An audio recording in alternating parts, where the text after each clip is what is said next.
Yeah, yeah.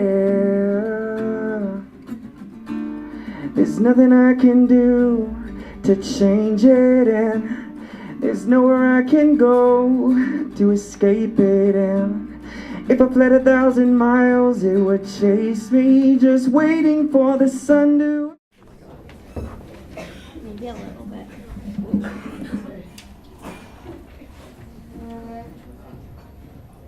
And tomorrow, Mr. Chu murmured slowly, you'll walk into a convenience store, and on the shelves behind the till you'll see them. He paused to let the scene nestle, and you'll say to yourself, hello, I remember you guys. You used to be my friend. We used to be inseparable. But you weren't good for me, and I don't need you anymore. Gina's closed eyelids fluttered as she nodded, remembering the good times of the sharing and the bad times of the mornings, grumpily looking for matches or a lighter, or the stupid times of leaning over the gas hob and setting her hair on fire. The therapist's soothing tones drifted in her into a 7-Eleven where her two-faced pals enticed her to choose. Me, begged the purple lotar. Non tout des à moi, swarmed the Gauloise, poignant with the smell of the South Bank where John Luke had broken her heart. As Mr. Chu droned on about how soon she'd gradually regain consciousness, remembering all that he had said, she watched a carousel of images previously implanted flicker by.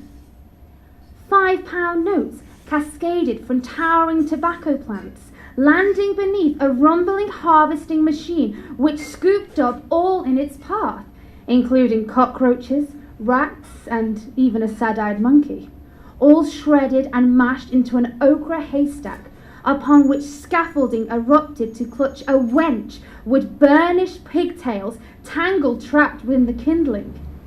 A Joan of Arc, sporting Gina's unborn daughter's tiny nose above cherubic lips, which cruelly slithered apart to reveal a brutal display of nicotine-stained milk teeth. And now, Mr. Chu intoned, take 3 deep breaths. In, out, in, out, in, out. And open your eyes. Breathe and smile. Welcome to the first hour of freedom. Ben had paid for Gina's visit to Mr. Chu. NLP, darling, her husband enthused. It's the new name for willpower. You'll give it a go, darling, especially if you want, well, you know. But, Gina had made the feeble old joke, giving up cigarettes is easy. I've done it loads of times. But she couldn't deny the crunch any longer.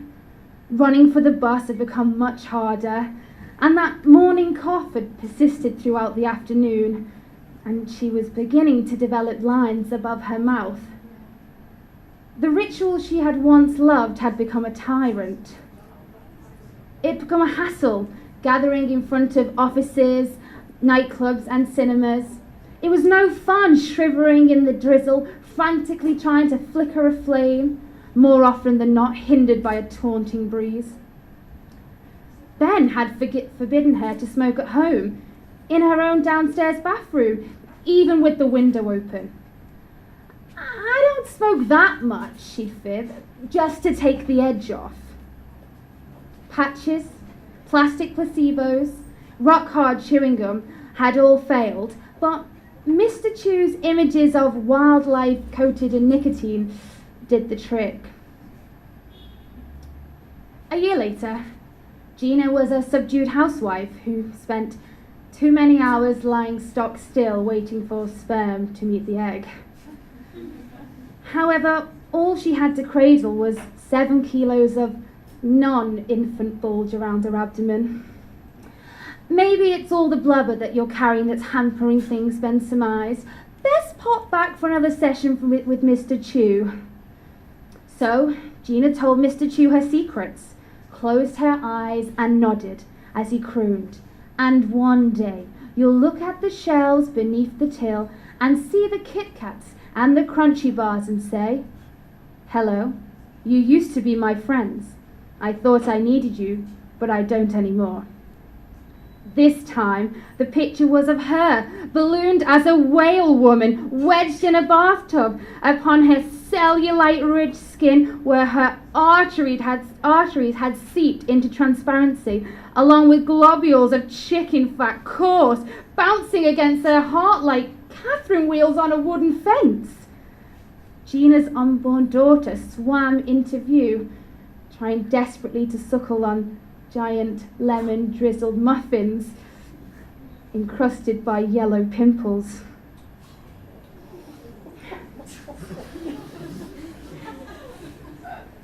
It only took Gina 6 months to be reduced to a slender, yet fidgety picture of elegance, an acceptable accessory on Ben's arm. Too thin, maybe, he wondered. Too often tempering nerves with liquor. Just a small one. A teeny nightcap just to help me sleep. A mid-morning pickup. Just to take the edge off. She dumped the empties in next door's wheelie bin, tripping on teetering heels and giggling at the trite. Ben did notice and returned her to Mr. Chew. Once again she was wafted to a 7-Eleven, this time the area above the sweet counter to the right of the cigarettes. More sleepily than previously, Gina nodded in acknowledgement to her newest friends, the Crimson Beaujolais, the Vermouths, the miniatures of aged malts.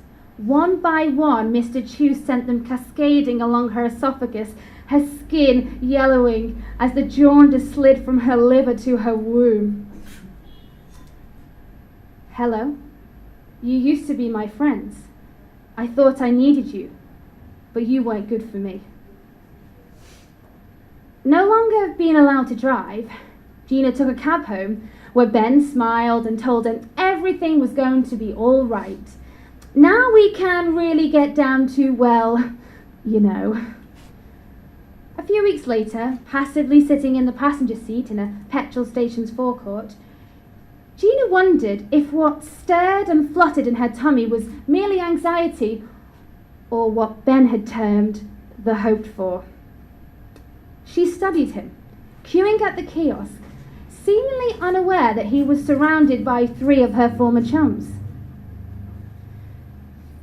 There was something about the way Ben scrupulously studied the credit card receipt before neatly folding it back into his wallet that jolted her out of numbness. Even though he could not possibly hear her through the closed windows, she announced, "I remember you. You used to be my friend. You used to be good for me. We used to be inseparable. But I don't need you anymore."